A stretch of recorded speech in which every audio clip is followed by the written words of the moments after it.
applications you're going through and you submitter be able to make the point clearly and simply, but also comprehensively so that it's understood what the grant's for and what gone behind it, right? So a very key insight from being in the field is that if you've got something that's very complex, and let's face it, as we get to more and more advanced technology, quite complex. So I call it, don't kitchen sink your grant applications. Okay. They're sometimes they say especially if you're doing a direct to phase 2 or fast tracks, that's 2.5, that's $3 million.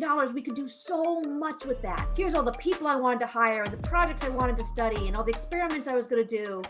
And it's just a mess. There's no order. There's no overarching strategy. You've got to tell a really good story. Right. And as much it should be is we're going to do A, B, and C. A feeds into B feeds into C, and out we get D. Ta-da, done.